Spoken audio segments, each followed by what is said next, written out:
Hi, I'm Bob Hockmuth, Regional Extension Agent with the University of Florida IFAS Extension System. Today we're located at the North Florida Research and Education Center, Suwannee Valley, which is located just east of the town of Live Oak. At this center we do a lot of research and extension programs on a wide variety of crops.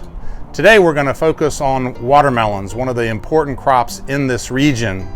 In fact, about 7,000 acres of watermelons are grown in this region, which represents about a third of the total acreage of the state's watermelon production.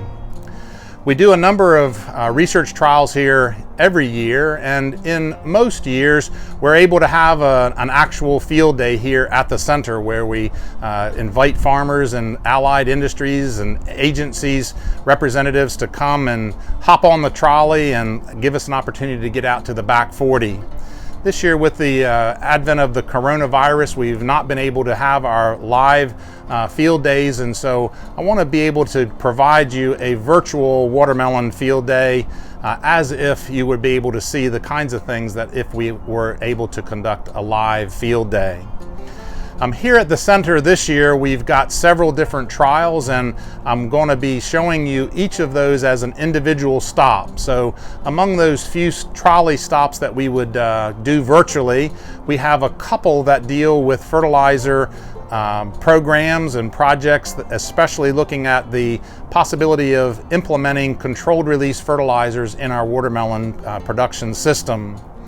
The second area that we're doing research is on disease management. We have two projects here this year, one focusing on powdery mildew and the other one on gummy stem blight, both very common problems in our watermelon season here in North Florida. The third aspect is a trial with degradable plastic, seeing if we can grow using different types of plastic in our watermelon production system.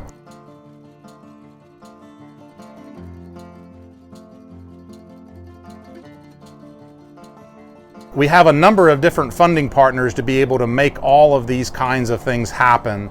And so a couple of those funding agencies would include the Florida Department of Agriculture and Consumer Services, Office of Ag Water Policy. Also within the same department, the Specialty Crop Block Grant, both of those are providing funding support for a couple of our projects here. We have a new partner this year on the degradable mulch trial, and that's Radical Plastics. So we're evaluating some of their materials that they're in the process of developing and seeing if it fits into the watermelon program system that we have here. We also have one of our industry supporters in Corteva, Agriscience, and that's specifically helping us with the gummy stem blight trial. We also have other partners like Waters Agricultural Labs that helps us with a lot of the testing that needs to be done both on soil and leaf tissue analysis. And finally, Harrell's Fertilizer is an industry partner on the controlled release fertilizer studies that we're doing here. So we're looking forward to being able to show you all of these different stops in a virtual kind of way.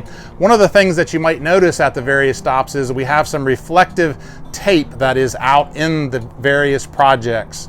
And that's to try to help us in our management of crows. We have a pretty serious problem. Crows love watermelons, and so the tape helps us to keep the crows from coming into the watermelons, and hopefully will go somewhere else. So with all of that as an overview of what we're going to try to accomplish in our virtual field day, I want to try to invite you now to begin the first trolley stop on our virtual watermelon field day.